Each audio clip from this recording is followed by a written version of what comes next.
Assalamualaikum warahmatullahi wabarakatuh. Alhamdulillahirabbil alamin. Wassalatu wassalamu ala asrafil anbiya'i wal mursalin wa ala alihi wa sahbihi wa man tabi'ahum bi ihsanin ila yaumiddin. Asyhadu an la ilaha illallah wahdahu la syarika lahu wa asyhadu anna Muhammadan abduhu wa rasuluh.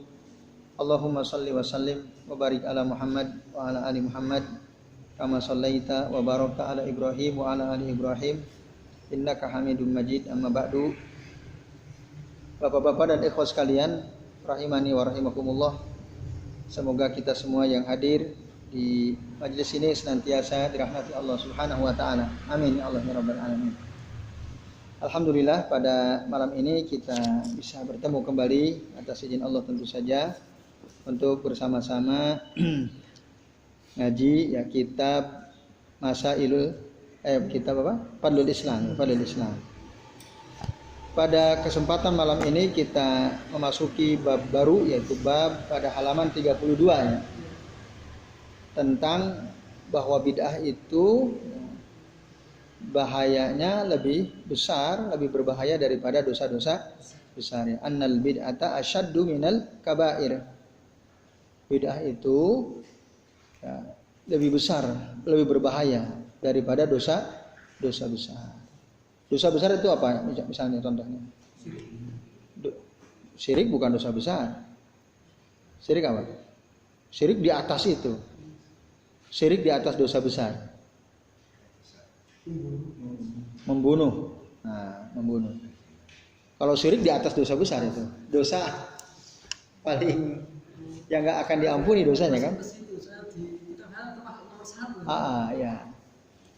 Jadi para ulama menyebutkan syirik itu dosa khusus ya. Sekecil-kecil syirik masih lebih besar bahayanya daripada dosa besar. Sekecil-kecil syirik. Nah, ini bid'ah ini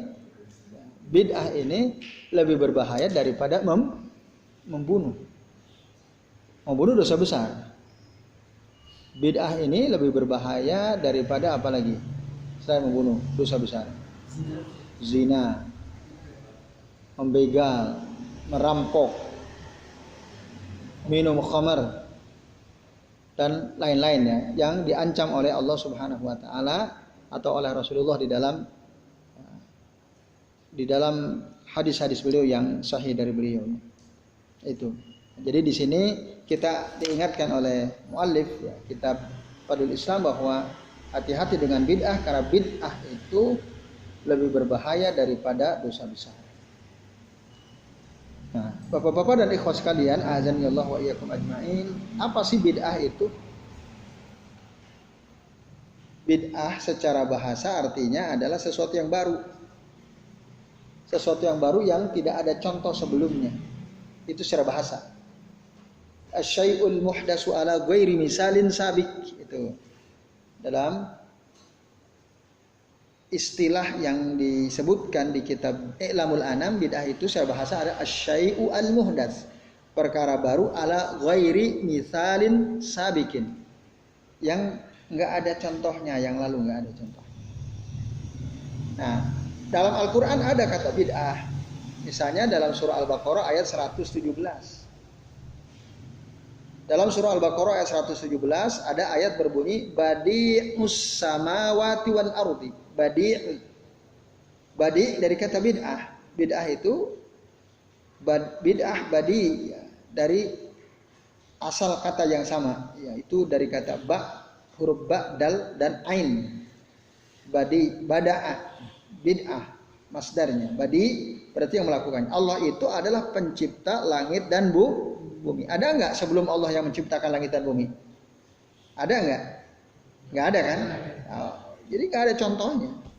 Sesuatu yang baru yang enggak pernah ada contohnya.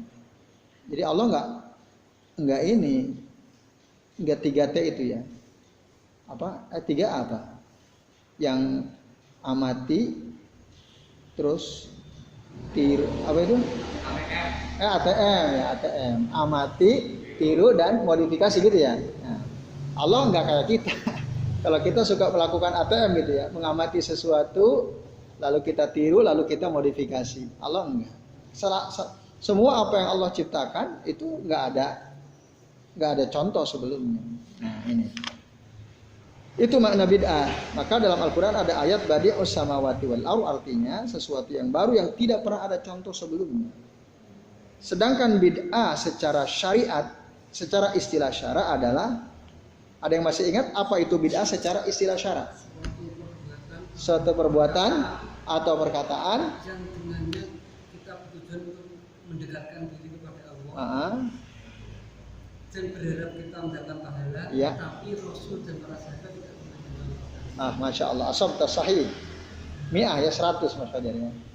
Itulah bid'ah. Kullu a'malin wa aqwalin yataqarrabu bihal abdu ilallahi wa yarju minhu thawaba wa lam yaf'alhu an-nabiyyu sallallahu alaihi wasallam wala ashabuhu radhiyallahu anhum ajma'in. Setiap amalan atau perkataan yang dengannya seorang hamba berusaha mendekatkan dirinya kepada Allah dan berharap mendapatkan pahala, tetapi Nabi dan para sahabat tidak pernah melakukannya. Itulah bid'ah.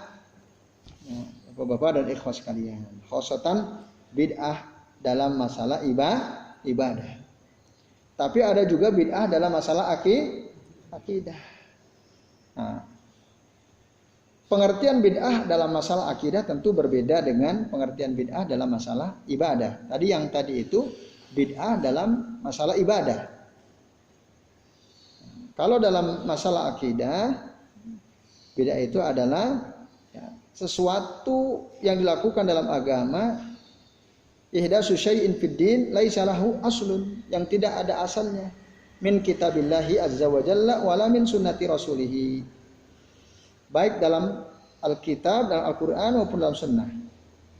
Ini. Jadi bid'ah dalam masalah akidah adalah ihdatsu syai'in fid din. Membuat perkara baru dalam agama, laisa lahu aslun, tidak ada dasar. Tidak ada dasar min kitabillah, dari Al-Quran wala min sunnati rasulih sallallahu alaihi wasallam, dan tidak pula ada dasarnya dari sunnah Rasul sallallahu alaihi wasallam. Contoh bid'ahnya orang Mu'tazilah misalnya. Orang Mu'tazilah punya keyakinan akidah. Mereka berkeyakinan bahwa di akhirat itu ada manzilatun baina manzilatain. Ada satu tempat di antara dua tempat. Dua tempat yang masuk surga dan neraka. Orang Mu'tazilah bilang ada 3. Ada manzilatain maksudnya surga dan neraka. Tapi ada manzilah baina manzilatain. Jadi ada nanti satu lagi tempat. Surga untuk orang beriman, untuk orang bertakwa, untuk orang-orang saleh. Neraka untuk orang kafir, untuk para pelaku dosa, para pelaku kemaksiatan. Ya. Ada satu tempat untuk siapa? Orang beriman yang melakukan dosa besar. Orang beriman yang melakukan dosa besar menurut orang Khawarij tidak masuk surga. Kenapa? Dia beriman, iya, tapi dia melakukan dosa besar. Dosa besarnya itulah yang mencegah dia masuk surga. Oh, kalau gitu berarti masuk neraka? Enggak juga. Kan melakukan dosa besar, betul, dia melakukan dosa besar, tapi kan dia punya iman. Keimanannya itulah yang mencegah dia tidak masuk neraka. Terus di mana? Ya di satu tempat antara surga dan neraka. Sama dengan orang gila, tempatnya di situ. Anak kecil tempatnya di situ. Nah, ini bid'ah dalam akidah. Rasul nggak pernah mengatakan ada tempat antara surga dan neraka. Dalam Al-Quran juga nggak ada penjelasan ada tempat antara surga dan neraka. Di akhirat itu cuma ada 2 tempat. 1 surga, 2 neraka. Kalau nggak masuk surga ya masuk neraka. Nah, kalau orang beriman berbuat dosa besar, yang masuk neraka dulu, nanti dia akan masuk surga. Orang gila gimana? Kapan gilanya? Ya. Kalau gilanya sejak lahir langsung masuk surga, karena nggak taklim syarat. Ada nggak orang gila sejak lahir? Nggak tahu ya. Coba riset loh, ada nggak ya? Sejak lahir gila gitu. Nah, kalau autis mungkin ada. Tapi kalau gila sejak lahir, wallahu alam, ada nggak? Nah, kalau dia gilanya usia 40 tahun, tinggal dilihat sejak dia balik usia 15 tahun sampai usia 40 itu lebih banyak mana amal solehnya atau amal buruknya. Itu nanti yang akan menentukan nasibnya. Nah itu contoh bid'ah dalam masalah akidah. Nah bapak-bapak dan ikhwas sekalian, a'azani Allah wa iyyakum ajma'in. Jadi bid'ah dalam agama ini, baik akidah maupun ibadah, ini mazmum, tercela. Karena semua sudah dijelaskan secara sempurna. Yang menyempurnakan siapa? Allah Subhanahu wa ta'ala. Sebagaimana dijelaskan ya, sebagaimana dijelaskan dalam surah Al-Maidah ayat 3. Allah taala berfirman apa? Al-yauma akmaltu lakum dinakum. Pada hari ini telah aku sempurnakan bagi kalian agama kalian. Wa atmamtu alaikum ni'mati, dan telah aku sempurnakan nikmatku kepada kalian. Wa raditu lakumul Islam madina, dan aku ridha Islam menjadi agama kalian. Itu sempurna, nggak usah ditambah-tambahin. Maka setiap amal ibadah tadi yang tidak ada dalil atasnya, baik dari Quran maupun Sunnah, fahiya mazmumatun mardudah, maka dia tercela dan tertolak. Hadisnya jelas juga ya dari Nabi. Ada yang masih ingat coba? Tolong bantu saya sebutkan dalil hadis dari Nabi bahwa amalan bid'ah itu tercela, tertolak. Man. Kita udah lewati itu ya dalilnya. Man, betul, awalnya man, tapi bukan Pak Lukman, man bukan ya.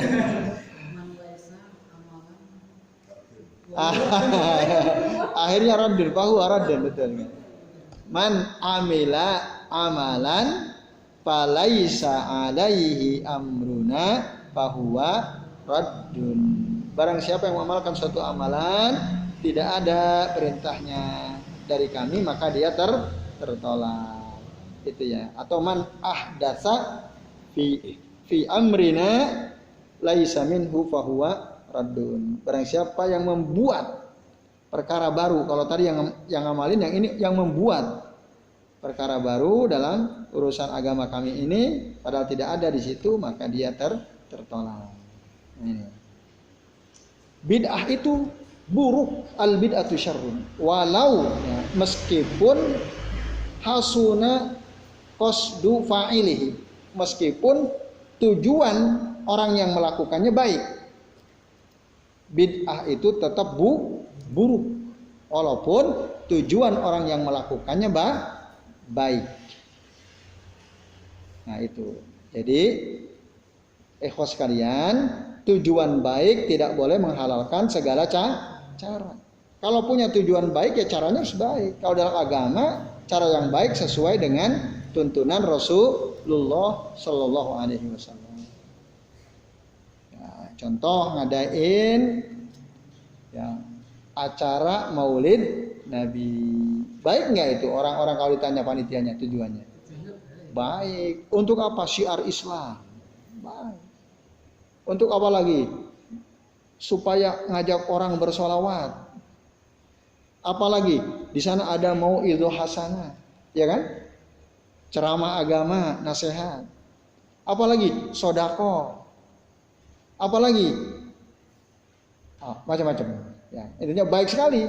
Masa sesuatu yang baik nggak boleh? Nah, tadi ya. Al bid'atu syarrun walau ya hasuna qasdu fa'ilihi. Bid'ah itu buruk meskipun tujuan orang yang melakukannya baik. Nah, baik. Karena apa? Meskipun tujuannya baik tetap buruk. Karena dia tidak mengikuti petunjuk Nabi. Kalau Nabi nggak melakukan berarti nggak usah dilakukan. Itulah petunjuknya. Kalau Nabi melakukan kita lakukan. Kalau Nabi tidak, sahabat tidak, nggak usah dilakukan. Nah ini bapak-bapak dan ibu sekalian. Maka apalagi kalau dia bilang ini bid'ah hasanah. Kan ada bid'ah hasanah katanya. Iya nggak? Ada bid'ah dhalalah, ada bid'ah hasanah. Ya, dhalalah itu sesat. Tapi ada bid'ah hasanah. Ya, acara Maulid Nabi bid'ah hasanah. Tahlilan bid'ah hasanah. Yasinan bid'ah hasanah kata mereka. Wong isinya kan baik-baik. Itu sholawatan pakai rebana baik katanya, biar semangat kan gitu. Nah ini ya. Jadi kata mereka ada yang baik. Memang Rasul belum pernah melakukan, sahabat nggak pernah melakukan, tapi kan baik isinya. Maka muncullah istilah bid'ah hasanah. Nah orang-orang yang mengatakan ada bid'ah hasanah, maka sesungguhnya dia telah membantah Rasul Shallallahu Alaihi Wasallam. Nah, membantah Rasul itu ngeri, ya. Ininya hukumannya disebutkan tuh dalam Al-Quran ya. Dalam surah An-Nisa ayat 115 itu ya. Disebutkan wa may yushakkikir rasula min ba'di ma tabayyana lahul huda wa yattabi' ghaira sabilil mu'minin nuwallihi ma tawalla wa nuslihi jahannam wa sa'at masira. Jadi barang siapa yang menentang Rasul setelah jelas baginya petunjuk dan dia mengikuti jalan bukan jalan orang-orang beriman, maksud jalan orang yang ditempuh oleh para sahabat, maka kami akan biarkan dia menyimpang, dibiarkan terus menyimpang, wa nuslihi jahannam, kami akan masukkan dia ke dalam neraka jahannam, wa sa'at masira, dan jahannam adalah seburuk-buruk tempat kembali. Itu bahaya sekali. Menentang Rasul. Oh ada bid'ah hasanah, Rasul aja ngomong kullu bid'atin dhalalah. Kan itu yang dikatakan Nabi. Wa kullu dhalalatin finnar. Setiap bid'ah itu sesat dan setiap kesesatan itu ada dalam neraka. Ada orang bilang ada bid'ah hasanah. Rasul bilang setiap bid'ah itu sesat, kok ada bilang bid'ah hasanah. Nah, itu dia telah menentang Rasul. Itu diingatkan oleh Allah Subhanahu wa taala dalam surah Al-Maidah ayat 115. Ikhwas sekalian, a'azani Allah wa iyyakum ajmain. Nah, oleh karena itu para ulama telah memberikan perhatian yang sangat luar biasa ya, dan memberikan peringatan dari bid'ah. Maka banyak sekali kitab-kitab ditulis ya.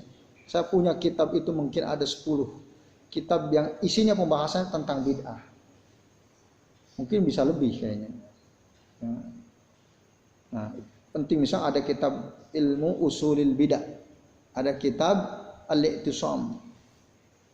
Nah, ada nanti kitab al-bid'ah wan nahyu anha. Ada kitab al-ba'is ala inkaril bid'ah wal hawadis karangan Abu Syamah dan lain-lain. Baik sekali. Itu apa? Isinya yang memperingatkan hati-hati dengan bid'ah itu.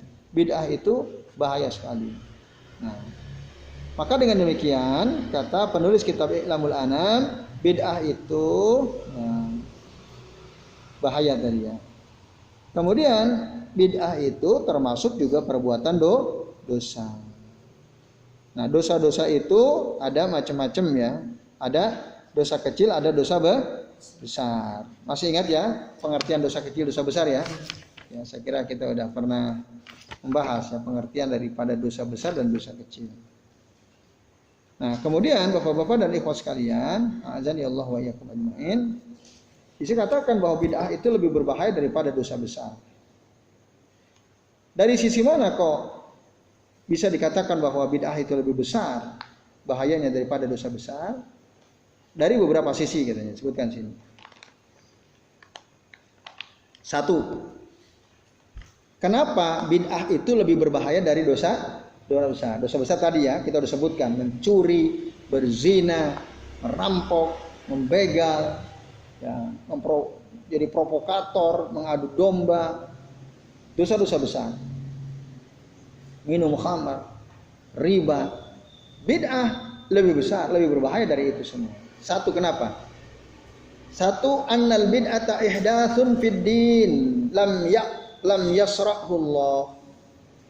Karena bid'ah itu berarti dia membuat perkara baru dalam agama padahal Allah tidak pernah mensyariatkannya. Itu satu.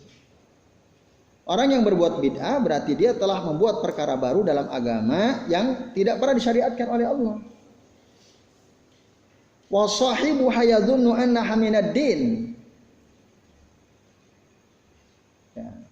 Tapi pelakunya mengira bahwa bid'ah itu bagian dari agama. Apakah Allah telah mensyariatkan perlunya maulid Nabi? Kan nggak ada.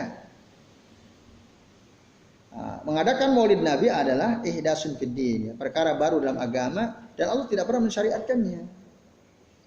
Tapi coba antum tanya para pelakunya, pasti mereka mengatakan ini bagian dari agama, bagian dari agama.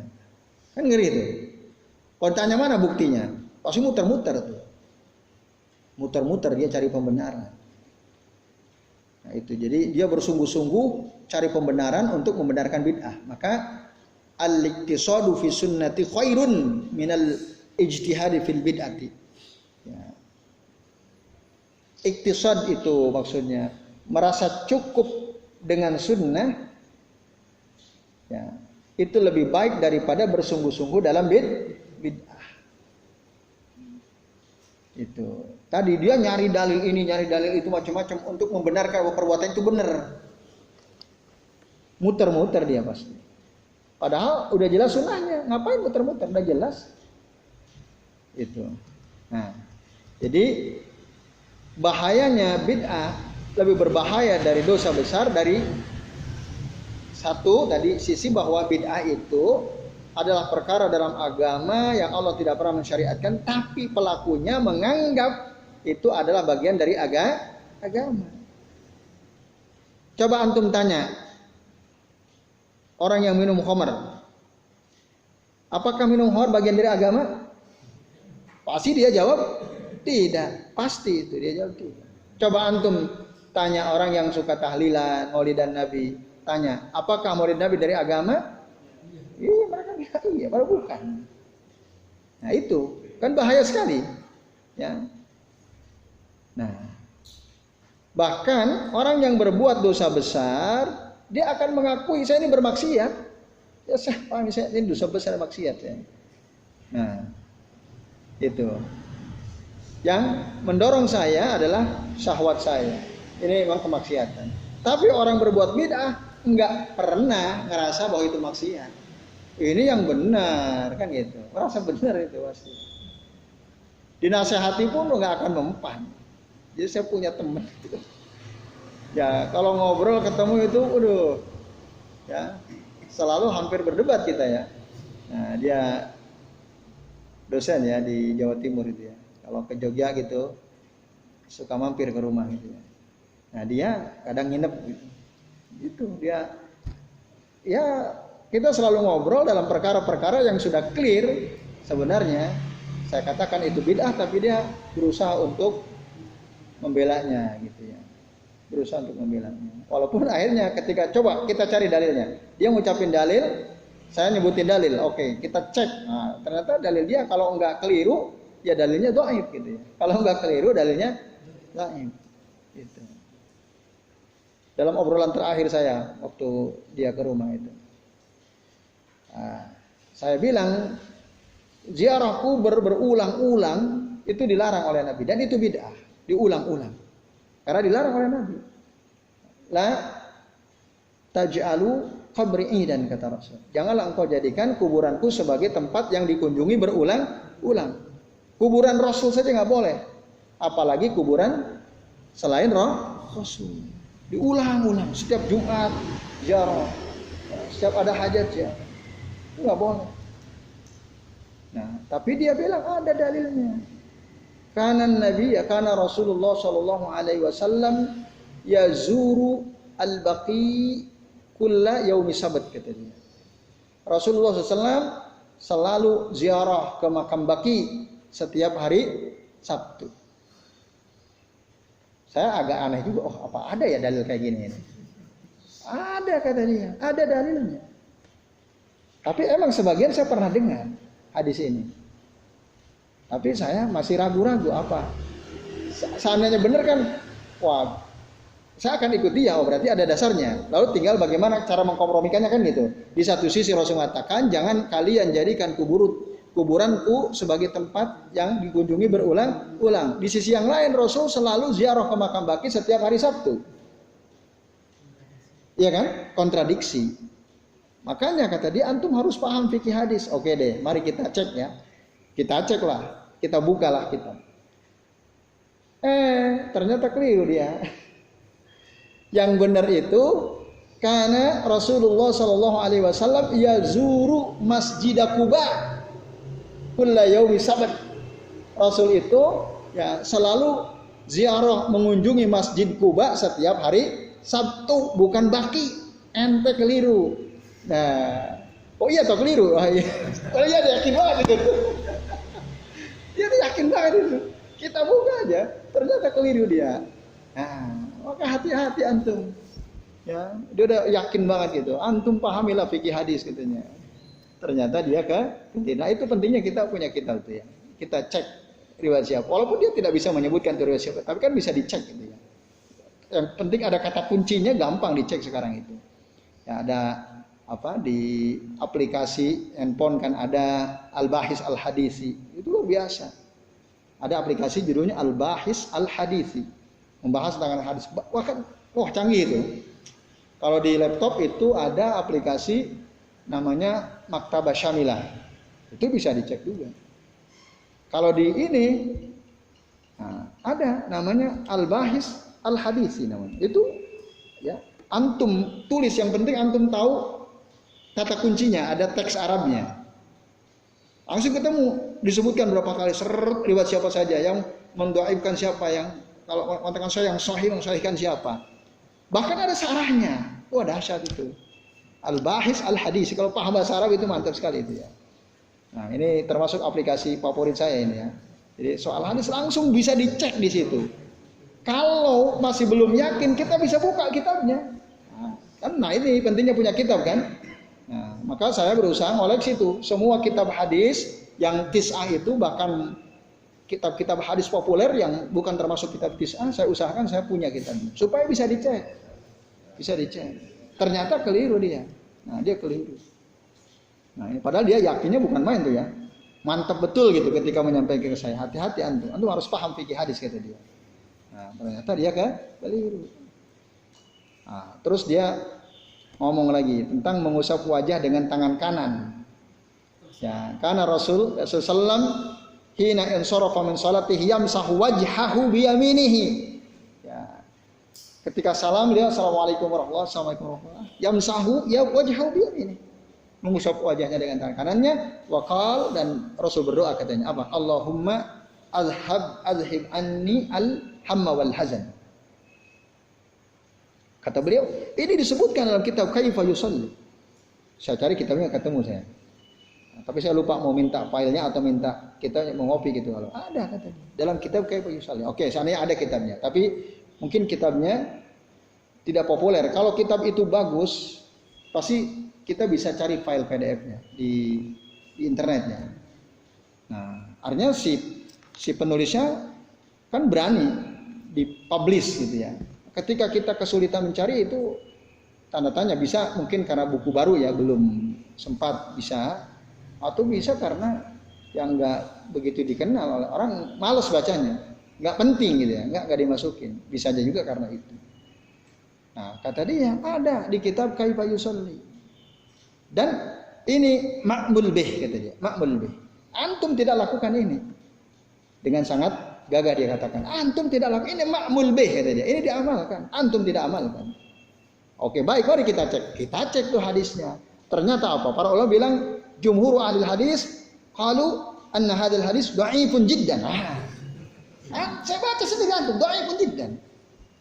Antum awal yang itu saya nggak mau ikutin antum karena dasar antum kalau nggak palsu ya dhaif jiddan, makanya saya nggak mau, atau bid'ah tuh. Nah itu ya. Wah emang antum dari sejak saya kenal sampai sekarang selalu berbeda sama saya ya, karena prinsip kita yang beda. Itu. Antum berlonggar-longgar terhadap bid'ah, saya tidak. Karena bagi saya bid'ah itu ya bahaya sekali. Percuma kita capek-capek hidup kan, ngamalin ibadah menurut kita diterima padahal tolak semua. Bahkan bukan hanya ditolak, diancam. Kita masuk neraka orang yang berbuat bid'ah. Nah, ini Bapak sekalian ya. Nah, nanti kita akan bahas ya hadis-hadis dalilnya di bab ini ya, dalilnya. Nah itu maka saya nggak mau ya asal mengamalkan suatu amalan tanpa jelas dalilnya. Bahkan dia cerita yang aneh-aneh. Cerita yang aneh-aneh yang menurut saya aduh nggak masuk akal betul ya. Tapi dia yakini karena dia kutip ini kata guru saya. Guru saya ini, gurunya ini, gurunya ini. Ini ada sanadnya. Walaupun ada sanadnya, guru antum orang-orang terkenal kalau nggak ada dasarnya saya nggak akan mau terima. Gitu. Jadi bukan soal siapa yang ngomong, tapi soal apakah omongannya itu ada dasarnya atau tidak. Boro-boro orang hebat lah, tukang becak pun misalnya, kalau dia menyampaikan kepada saya sesuatu yang baik dan dia nggak mampu menyebutkan dasarnya, dalilnya, atau setidaknya artinya disebutkan dasar dari kitab ini saya ikutin. Nggak harus orang-orang besar, tidak harus. Nah ini, karena yang kita ikuti ini bukan orangnya, yang kita ikuti apa? Dalilnya. Nah, ini bapak-bapak dan ikhlas sekalian, a'adzani Allah wa iyyakum. Satu itu ya. Yang kedua, kenapa bid'ah itu lebih berbahaya daripada dosa besar? Anna sahibal bid'ati yara annahu ala haqqin. Nah, pelaku bid'ah itu dia memandang dirinya itu berada di atas kebenaran. Ada enggak pelaku bid'ah? Ini saya sebenarnya salah. Ada enggak kayak gitu? Enggak, dia merasa benar. Dia merasa benar. Ya. Wa anna amalahu sahih. Dia menganggap amalannya itu sahih. Lidzalika qalla ayatu. Makanya sedikit sekali para pelaku bidah itu yang bertaubat, sangat sedikit. Karena dia merasa benar. Dia merasa amalnya itu soleh. Nah, sementara orang yang melakukan dosa besar, bainama sahibul kabirah ya'rifu annahu mukhti. Dia tahu bisa salah, gitu kan? Kalau antum orang yang minum khamr, apa dia kamu ini amal soleh apa bukan? Enggak. Bukan amal soleh ini. Dia pasti bilang ini bukan amal soleh. Ya. Nah, karena dia merasa dosa besarnya itu bukan amal soleh, pasti harapan untuk bertaubatnya itu lebih besar. Bisa diharapkan, karena dia merasa salah. Tapi orang yang merasa benar, taubat nggak dia? Yang merasa benar, ya susah suruh taubat. Aku benar kok suruh taubat, kan gitu. Nah ini bahayanya. Di situ dia kenapa bid'ah lebih berbahaya daripada dosa besar. Nah dilihat dari sisi itu. Yang ketiga, sisi yang ketiga, annal mubtadi'a yaftari 'alallahil kadzib. Nah, annal mubtadi'a yaftari 'alallahil kadzib. Sesungguhnya pelaku bid'ah itu dia membuat-buat sesuatu atas nama Allah, padahal bohong. Ya. Dia membuat-buat sesuatu, melakukan suatu perbuatan yang dia katakan atas nama Allah. Ini ada dasarnya gitu, ada Allah mengizinkan, gitu. Padahal bohong.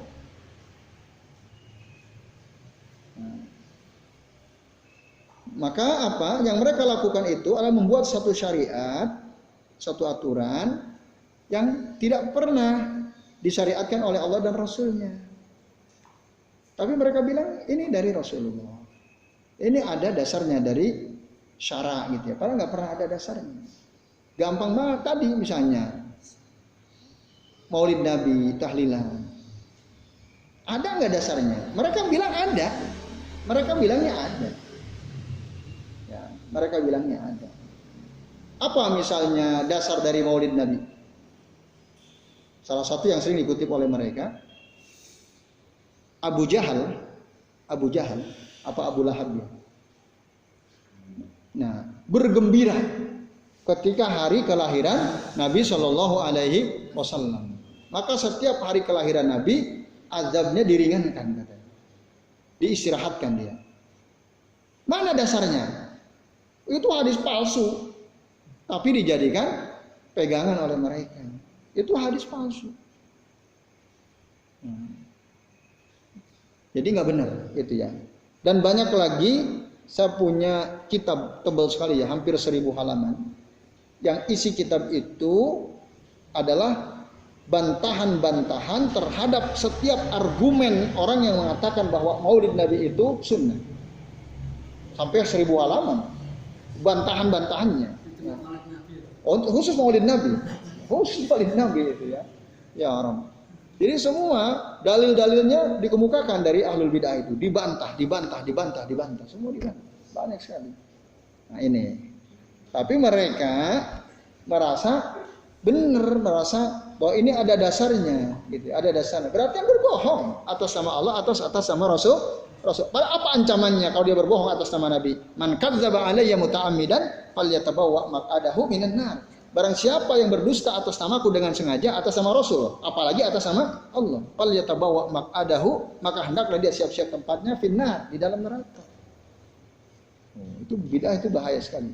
Itu ya. Dan yang keempat terakhir ya, orang yang berbuat bid'ah itu, ini bahaya ngeri lainnya adalah annal mubtadi yaqtadi bihin nas. Pelaku bid'ah itu bisa jadi diikuti oleh orang-orang. Apalagi yang melakukannya itu ya orang yang dianggap berilmu, ahli ibadah. Dia pernah mondok bertahun-tahun di pesantren gitu kan. Terus biasa ngisi khutbah Jumat misalnya. Dianggap ahli ibadah. Padahal banyak bid'ahnya. Maka orang akan ikut. Kenapa? Karena dia kiai kok. Kok lulusan pesantren, bertahun-tahun di pesantren. Dia suka ceramah. Masa dia bohong? Kan gitu biasanya. Nah, memang orang ahlul bid'ah itu nggak merasa berbohong. Dia merasa benar. Tapi kalau kita uji dasarnya, baru ketahuan. Nah, ini ya. Itu bahayanya. Coba bayangkan, siapa orang yang pertama kali membuat acara Maulid Nabi? Kan ada pasti ya. Kan diikuti oleh banyak sekali orang. Siapa yang pertama kali ngadain tahlilan? Kan diikuti sama orang bertahan, banyak orang bertahan sekarang. Itu kan ngeri. Diikuti oleh banyak orang. Ya mungkin dulu, dari kiai fulan, dari syekh fulan bin fulan. Nah, orang berilmu, diikuti, dipertahankan oleh orang-orang. Maka mereka tidak pernah merasa salah. Karena ada ininya kok. Nanti mentok-mentoknya sudahlah, masing-masing ada dalilnya kok. Kalau udah kalah dalil gitu nanti akhirnya. Kalau udah kalah, ya kita ngobrol, berdebat, udahlah masing-masing aja, masing-masing ada dalilnya, nggak usah diributin katanya. Itu biasa begitu. Kalau udah berdiskusi, musyawarah, kalah udah mentok semua, udah ada sanadnya kok. Nah, sanad kalau keliru masa sanad diikutin terus, kan bahaya sekali itu ya. Ada yang ngomongnya hadis, dhaif kan hadis juga. Ya betul, tapi kan dhaif. Udah ya betul, tapi kan dhaif gitu kan. Ya. Hadis juga tapi kan dhaif. Nah, ini. Jadi gampang sih ya. Ya itu, dia kalau diingatkan hadis dhaif kan nggak apa-apa, hadis juga kan dhaif. Lemah. Lebih baik dhaif daripada nggak sama sekali. Nah, ya itu bahaya. Logika itu bahaya. Lebih baik dhaif daripada nggak sama sekali kan. Ya kalau nggak ada dalil yang sahih, ngapain diamalin capek-capek? Apalagi tadi kan tertolak. Bukan hanya tertolak, bahkan diancam akan masuk neraka. Gitu. Walaupun memang ada sebagian ulama mengatakan hadis dhaif gak ada masalah kalau dalam bab fadhailul a'mal, amal-amal utama. Tapi ini adalah salah satu pandangan yang marjuh, ya, lemah. Karena bahaya sekali kalau orang tasahul, ya, bersikap longgar terhadap hadis dhaif, bahaya sekali.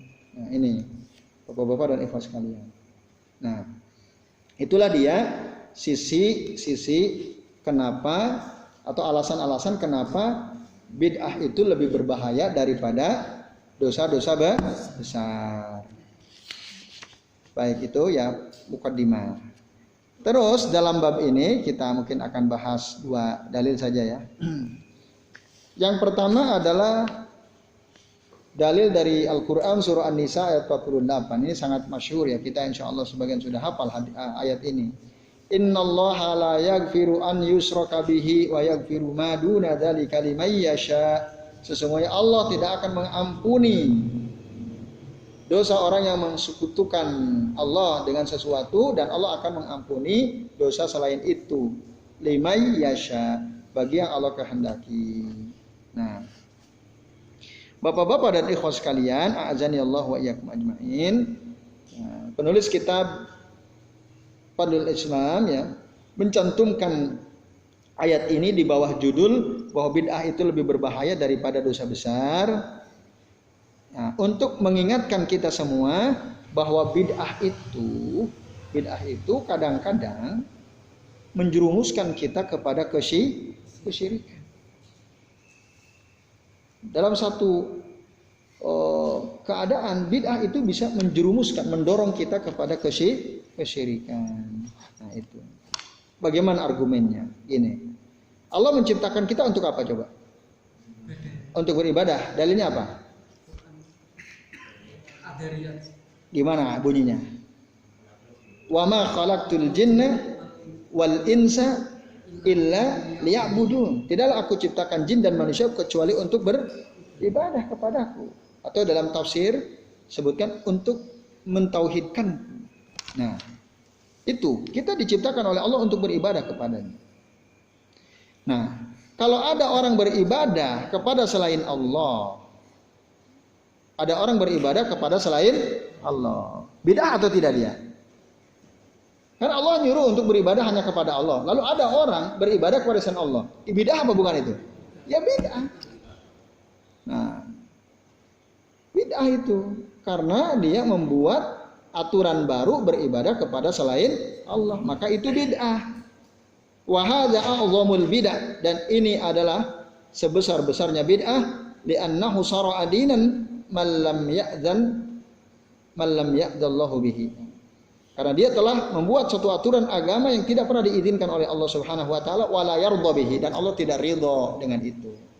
Nah, itu bid'ah kesyirikan. Ya, setiap kesyirikan itu bid'ah. Setiap kesyirikan itu bid'ah.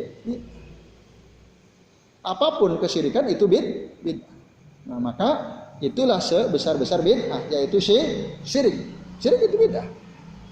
Syirik itu bid'ah. Karena dia menyembah sesuatu selain Allah, yang itu tidak ada dasarnya, tidak ada dasarnya. Yang ada justru kita disuruh hanya menyembah Allah saja, kan itu. Berarti bid'ah itu perkara baru dalam agama. Menyembah selain Allah perkara baru. Rasul nggak pernah melakukan, sahabat nggak pernah melakukan. Nah, itu teman sekalian. Nah, oleh karenanya bid'ah syirik ini telah mengeluarkan seseorang dari agama. Allah tidak akan mengampuni dosa-dosanya. Kalau dia mati dalam keadaan belum tobat dari bid'ah syirik ini, maka dia akan masuk neraka selama-lamanya. Padahal dia ngerasa benar gitu ya. Wah, itu ngeri sekali ya. Ngeri sekali sekalian. Nah, kalau dia taubat sebelum mati, ya bisa saja Allah ampuni. Tapi kalau dia nggak taubat, berarti kau kesyirikan. Ya, jadi ada teman dia seorang imam tetap di suatu masjid dia. Imam tetap di suatu masjid. Dia itu sering ngajak jamaahnya untuk ziarah kubur. Setiap malam apa itu rutin seminggu sekali. Tapi imam tetap di suatu masjid. Sampai takmirnya tuh bingung, karena takmirnya ikut ngaji kan dengan kita ya. Bingung itu, aduh piye corone. Padahal dia udah imam tetap, isinya udah dikontrak gitu kan. Dikontrak, gajinya lumayan besar gitu ya, dikasih tempat, dan bingung ininya, ketua takmirnya bingung gimana ini. Sementara dia sering melakukan perbuatan bid'ah ya, atau syirik. Kasihan akhirnya. Ya saya juga gimana lagi, susah. Kalau seandainya dihentikan dari tugas keimaman, kasihan, dia punya anak istri padahal gajinya ya dari masjid ya. Fokus di situ, ngimamin sholat 5 waktu. Memang suaranya bagus suaranya. Nah, ini dari pesantren, tapi dia suka berbuat bid'ah. Maka teman-teman yang biasa jamaah di situ, setelah kita ngaji terus, ada yang malas, nggak ada yang mau jamaah di situ. Yang repot kan takmirnya yang bingung. Nggak sholat di situ gimana? Ini masjid beliau yang mimpin kan begitu. Sementara imamnya adalah ahlul bid'ah. Nah, ini ya, bapak-bapak dan ikhwas sekalian. Nah itu. Nah, jadi bisa masuk ke terjerembab kepada kesyirikan, dan ini sebesar-besar bid'ah. Nah, oleh karena itu maka bid'ah itu ya, dia bisa dibagi, dilihat dari sisi besar kecilnya. Bid'ah itu terbagi kepada tiga tingkatan ya. Tingkatan pertama itu al-bid'ah al-mukaffirah. Ini tingkatan paling ngeri. Bid'ah yang menyebabkan pelakunya menjadi kafir. Menjadi kafir. Syirik. Nah, apa itu? Ya, itu bid'ah syirik. Bid'ah syirik. Bid'ah al-mukaffirah yang pertama. Bid'ah al-mukaffirah. Wa hiya bid'atus syirk. Dia adalah bid'ah syirik. Nah, ini ya, ikhwas sekalian, azani Allah wa iyyakum ajma'in. Karena setiap kesyirikan adalah bid'ah. Setiap kesyirikan adalah bid'ah. Yang paling tinggi bahayanya, paling mengerikan. Nah, contohnya tadi ya, orang-orang yang suka berulang-ulang ziarah kubur lalu minta-minta berdoa untuk kemaslahatan dirinya di samping kuburan itu. Bukan untuk kemaslahatan si mayit, tapi untuk kemaslahatan dirinya.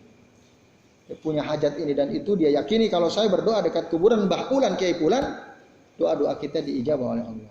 Kalau kita punya masalah, ayo kita datang ke kuburan Kiai Fulan, masalah mau selesai. Kan begitu. Saya punya teman punya masalah, berat masalahnya. Dia sering konsultasi kepada saya sampaikan, banyak berdoa Pak sama Allah, minta sama Allah. Saya ingin yang konkret gitu. Lah emang berdoa nggak konkret, kurang konkret katanya. Ya Rob, ya, kurang konkret. Nah, meremehkan doa, kan kasihan itu ya. Dia ingin konkret itu gimana maksudnya? Ya bisa kelihatan gitu langsung reaksinya langsung. Menurut dia yang konkret itu misalnya lapor polisi, ya, menangkap orang yang bermasalah dengannya kan itu menurut dia konkret. Kalau berdoa nggak konkret, kurang konkret. Ya. Akhirnya dia nggak puas. Jawaban dari saya selalu itu. Nah, saya selalu bilang sabar Pak, berdoa minta sama Allah. Ah itu nggak usah dikasih tahu juga saya tahu, tapi kurang konkret kan gitu. Nah kalau Bapak nanya saya selalu pasti jawaban saya itu, saya bilang jawaban terbaik ya itu. Karena masalah saya udah melakukan mediasi berkali-kali gitu ya. Ya lebih dari sekali lah. Atau setidaknya saya 2 kali dengan orang yang keluarga yang bermasalah dengan dia. Saya datangi rumahnya, saya ngobrol. Nah, tapi nampaknya susah ketemu. Karena menurut dia pihak itu zalim, menurut pihak itu dia zalim kan? Susah. Saya bilang kalau mau selesai yuk kita kumpul bareng. Kan gitu. Lah kalau saling tuduh-menuduh kan susah saya konfirmasinya. Apa benar begini, apa benar begini. Coba kalau kumpul bareng kan bisa dikonfirmasi kan? Nah, tapi beliau nggak mau. Nggak mau. Nah, itu kan artinya kalau nggak mau ada sesuatu kan? Kalau saya dengar dari pihak yang menurut dia salah, wah itu lebih ngeri lagi. Ininya apa? Kezalimannya gitu. Wah ini saya bilang udah saya angkat tangan, udah nggak biasa mediasi kalau begini caranya. Ya udahlah, doa saja saya bilang, banyak istighfar, doa, sabar. Akhirnya dia konsultasi sama si imam ini tadi, imam masjid ini tadi. Apa solusinya? Yuk kita ziarah, iktikaf ya di kuburan. Kalau mau selesai masalahnya kita ziarah ke kubur Kiai Fulan. Nah, saya tahu dari mana dia sendiri cerita ke saya. Saya sama Ustadz ini disuruh ziarah. Ya, semalam gitu ziarah, iktikaf gitu ya, di dekat kuburan. Nah, ini kan yang ini bahaya ini. Dia meyakini kalau berdoa di samping kuburan Kiai Fulan bin Fulan bisa selesai masalah kan itu. Ini syirik ini. Dikiranya orang udah mati bisa menyelesaikan masalah. Tapi mereka cari dalil, kalau ditanya, oh ada dalilnya, pasti mereka bilang ada dalilnya. Ada dalilnya apa? Jadi orang-orang yang mati di jalan Allah itu la tahsabanal ladzina qutilu fi sabilillahi amwat bal hum ahya. Janganlah sekali-kali kamu mengira bahwa orang-orang yang mati di jalan Allah itu mati. Tapi mereka hidup. Yang bilang siapa? Allah kata mereka. Allah yang bilang. Jadi kalau kita ziarah ke situ, mereka dengerin doa kita lalu sampaikan kepada Allah Subhanahu wa taala. Nah, gampang. Orang soleh kan dekat sama Allah. Kalau dia minta langsung diijabah oleh Allah. Dan selesai masalah kita. Nah, kan bahaya itu. Padahal orang udah mati nggak mungkin bisa mendengarkan, nggak dalam arti mendengar untuk mengambil manfaat atau untuk menjawab keinginan kita. Mbah, tolong sampaikan kepada Allah. Saya punya masalah besar seperti ini supaya diselesaikan, Mbah. Oke, siap katanya. Wah, repot ini. Kan enggak. Ya walaupun dia nggak ngomong kan kita udah yakin. Enggak. Udah selesai orang mati, udah selesai dia tugasnya. Nah ini ya. Jadi gitu, ini bahaya. Ada bid'ah yang mukaffirah. Yang kedua ada al-bid'ah al-mughalladzah. Nah, mughalladzah itu artinya berat. Mukaffirah ya bisa menyebabkan kafir pelakunya. Kalau mughalladzah ini bid'ah yang berat. Kan ada najis mughalladzah itu ya. Nah, mughalladzah itu maksudnya bid'ah yang berat. Nah, bid'ah yang berat ini termasuk dosa besar dan bahkan lebih berbahaya daripada dosa besar. Tapi ini sayang banyak terjadi di zaman kita sekarang ini. Contohnya apa? Kata penulis kitab I'lamul Anam fi Syarhi Fadil Islam. Contoh bid'ah mughalladzah itu ngadain maulid Nabi. Membuat bangunan di atas kuburan. Mengambil ya keberkahan tabarukan dari kuburan. Nah, itu termasuk tabarukan dari kiai, ambil berkah dari minuman bekas kiai, itu kan nggak boleh. Nah, ini ya sekalian, itu tidak ada dasarnya yang sahih, maka orang yang melakukannya berarti dia melakukan bid'ah mughalladzah. Terakhir sekalian, yang paling ringan ada namanya bid'ah as-shaghirah. Bid'ah as-shaghirah itu bid'ah kecil. Contoh, orang yang senantiasa bertasbih pakai tasbih. Bertasbih pakai zikir pakai tasbih. Pakai tasbih ada ya? Nah, ini termasuk bid'ah shaghirah. Karena apa? Rasul tidak pernah mencontohkan, sahabat tidak pernah mencontohkan. Rasul kalau zikir pakai apa?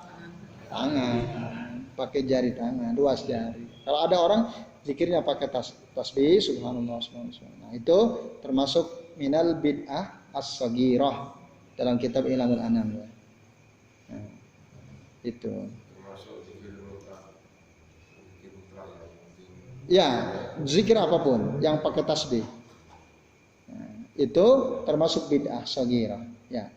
Seharusnya apa? Seharusnya tidak perlu dilakukan, cukup pakai tangan saja. Walaupun ada membolehkan, tapi sesungguhnya ini kalau ditanya Rasul, ini pakai enggak. Walaupun ada yang menganggap ya ini kan sarana gitu ya, sarana. Sebagaimana kita mau ke Mekah kan pakai pesawat. Kalau pakai unta kan kelamaan kan gitu. Pakai unta kelamaan. Jadi kalau sarana nggak masalah lah. Ada yang mengatakan boleh ini sarana. Nah, tapi itu bahaya, pernah kita bahas dulu kayaknya di kajian kita Bulughul Maram ya. Nanti lama-lama itu bisa syirik juga. Saya punya tasbih ini, setiap hari saya pakai zikir, giniin jungkir balik kamu. Pakai zikir tiap hari kan bahaya tuh kan gitu. Kalau dia pakai kalung itu tasbihnya kan. Kalau dia pakai kalung tasbih yang sering dia pakai zikir, dia merasa nyaman kan. Wah itu bahaya sekali. Saya kepret pakai tasbih, kamu jungkir balik kamu. Lepas itu kan sakit kena. Nah, iya. Kalau itu masih mending. Yang ini jarak jauh pun bisa jungkir balik. Nah, ada isinya gitu ya, ada isinya. Kan bahaya itu. Bisa dari bid'ah shaghirah bisa naik ke bid'ah mukaffirah. Karena bisa syirik dia meyakini kalau tasbihnya itu ada isinya. Ada isi. Karena dia sering pakai zikir. Nah, gitu. Mendingan kamu macam-macam setempeleng ini sering pakai zikir, tangan setempeleng kamu sakit, kamu setempeleng. Nah, itu kan benar kan? Setempeleng kamu sakit. Ini pakai zikir tiap hari loh. Nah, ini bapak-bapak dan ikhlas sekalian itu ya. Jadi bid'ah itu lebih berbahaya daripada dosa-dosa besar. Saya kira ini karena sudah jam 10 ya. Lewat 1. Kita cukupkan sampai ini dulu ya. Dalil yang pertama, nanti insya Allah kita lanjut lagi di pekan yang akan datang. Sebelum diakhiri, barangkali ada yang mau tanya, kami persilakan. Silakan Mas. Saya mau tanya tentang yang terakhir ringan. Jadi masuk kasus hukum dari bid'ah itu seperti apa? Itu kan bahwasanya bid'ah itu dipercaya sudah besar-besar. Ya. Apakah bid'ah yang ringan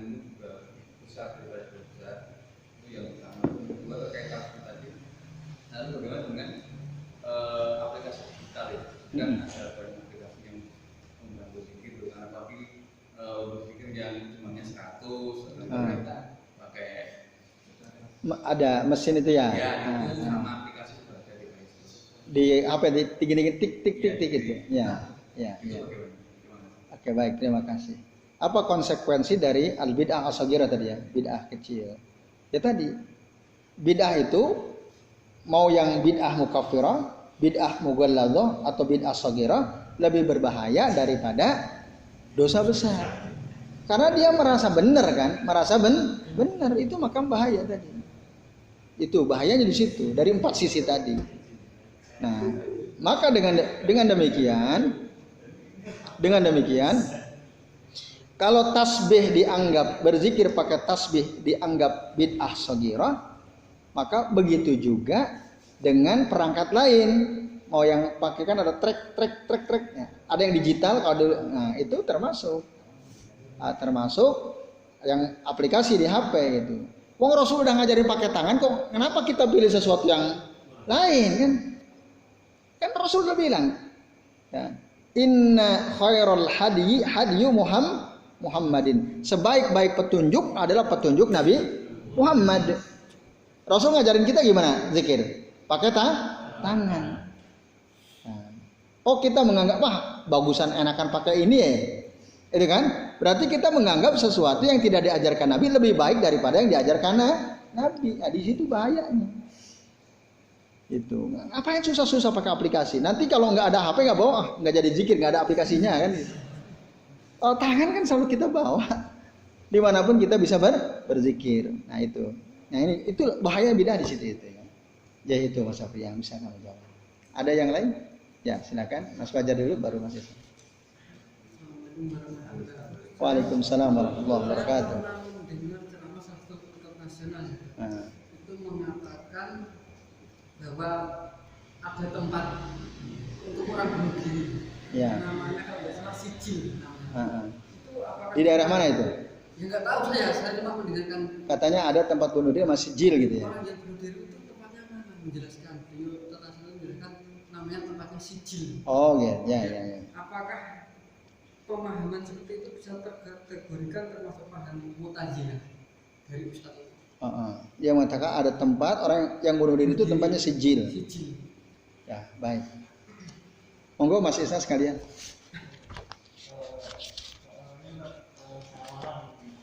Apa? Sawalan ya.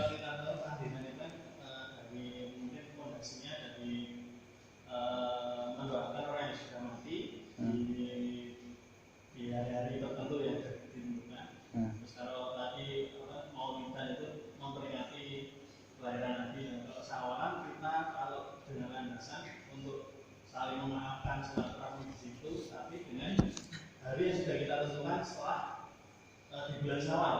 Jadi apa termasuk juga golongan bid'ah, dan mungkin di masjid-masjid sekarang semua masjid juga hampir semua masjid ngadain sawalan ya.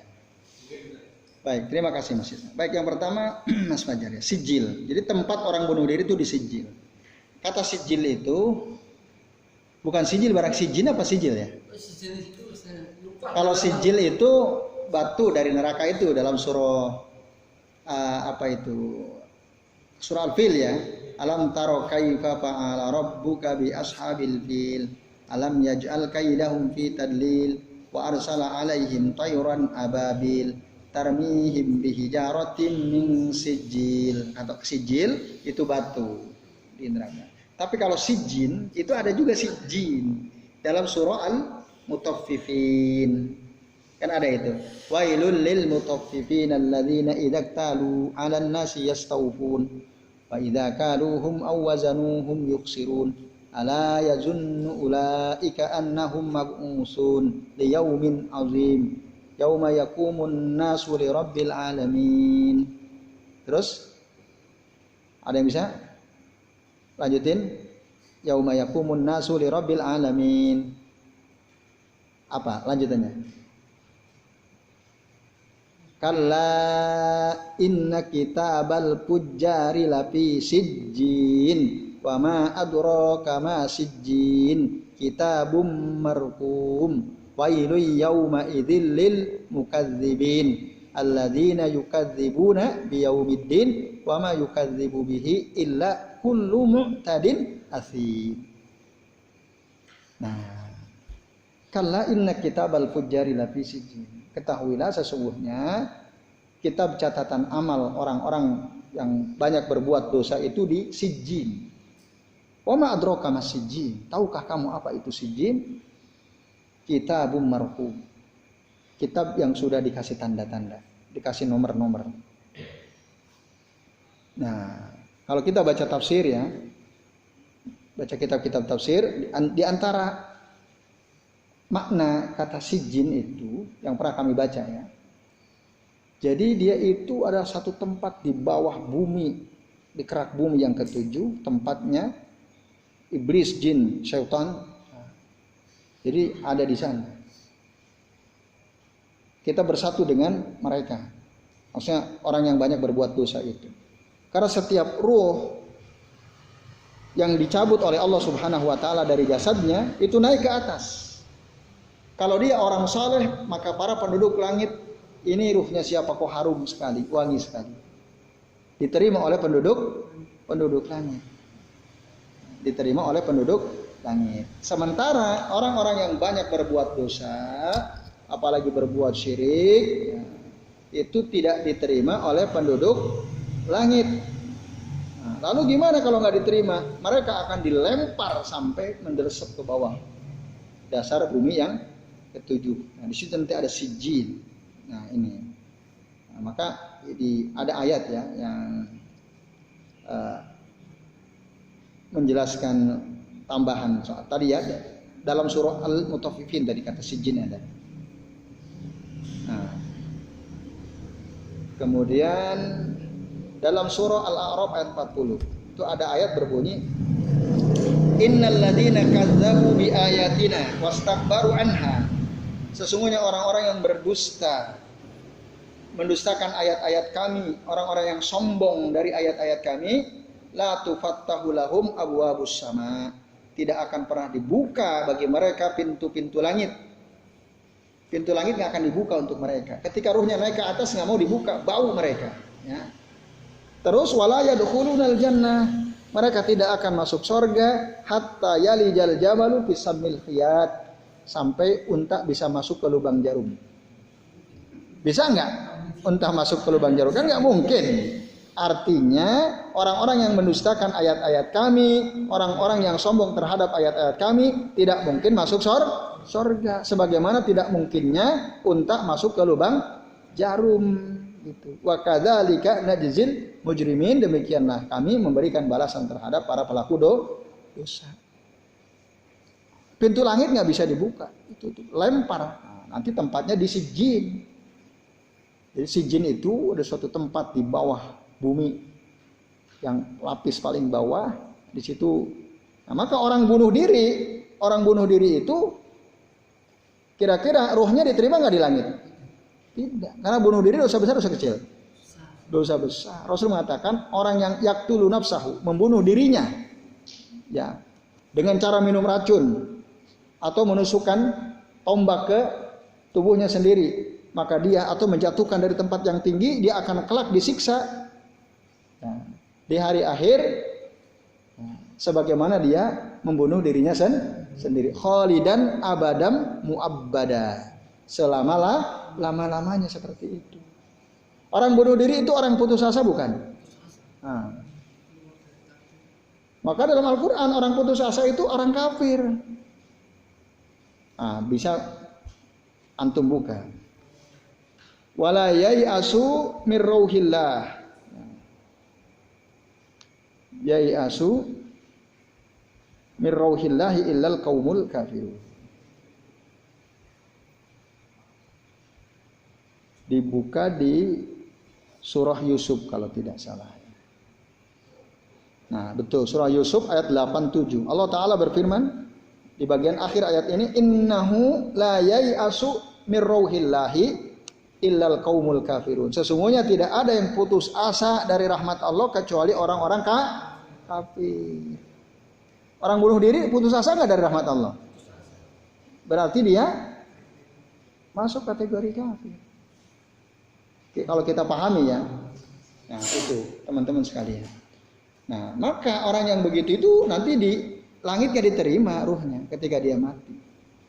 Lalu kalau ada usul mengatakan tempatnya di Sijin, dasarnya itu tadi ya yang saya jelaskan.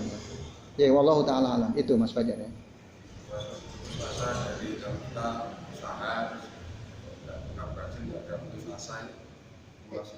Iya, bahaya itu bisa syirik juga. Wah, aku emang kayaknya nggak bakat sukses deh. Aku ini kayaknya orang gagal. Nah, ini nanti apa itu yang kita pernah bahas, namanya tatoyur itu ya, tatoyur itu bahaya.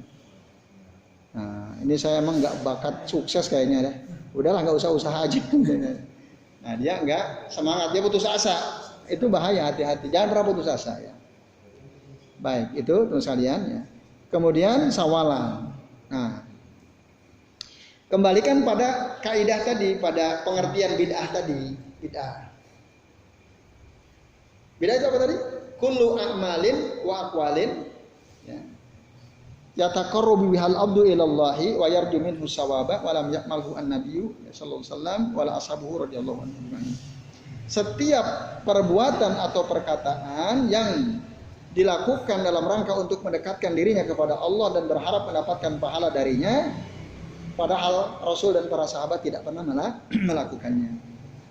Maulid Nabi, orang tanya, dia berharap dapat pahala nggak? Ya, dia menganggap bahwa itu adalah amalan untuk mendekatkan diri kepada Allah atau tidak? Iya. Tahlilan sama. Nah, tinggal kita tanya orang ngadain sawalan. Ngadain acara sawalan ini ya, termasuk tradisi atau ibadah kan gitu. Tradisi atau ibadah. Kalau dianggap, kita ngadain sawalan supaya mendekatkan diri kepada Allah, supaya kita dapat pahala. Kalau dia nganggap seperti itu, ya maka bid'ah. Tapi kalau enggak, ini hanya tradisi saja. Kita enggak berharap dapat pahala, kita enggak menganggap ini sebagai cara untuk mentakorubkan diri kepada Allah, maka enggak ada masalah. Gitu. Tinggal nanti motif pendorong acara itu apa, gitu. Itu Mas Isna ya. Jadi tinggal kalau motifnya tadi dia taqarruban ilallah wa narjus shawab minallah. Nah, padahal Nabi dan Rasul dan para sahabat tidak melakukannya, berarti bid'ah. Tapi kalau ini ya sama, nanti kayak acara reunian kan, kumpul-kumpul. Nah, itu urusan dunia, itu udah urusan dunia. Gitu. Karena misal ya, itu cenderung ke urusan dunia. Kita kan lebaran biasa kumpul keluarga banyak ya. Orang kampung yang tadinya merantau kan pada pulang. Ya yuk kita kumpul aja deh. Biar kita saling ketemu, ya saling memaafkan. Dan kita bisa rubah-rubah waktunya ya. Ada yang hari pertama, ada yang hari ke-7 macam-macam tuh kan. Nah dari situ aja udah beda-beda orang kan. Nah tapi kalau tahlilan, Maulid dan Nabi kan sama itu. Tidak ada perbedaan kan. Diyakini pada hari 12 Rabiul Awwal. Menjelang itu biasanya atau pada hari itu. Ya. Jadi tadi kembali kepada motif mengadakan acara Syawalan itu apa? Kalau dia anggap wah ini hanya tradisi positif di kampung kami, nggak ada masalah kalau itu. Jadi gitu Mas Isna. Ya, tergantung motif pendorongnya.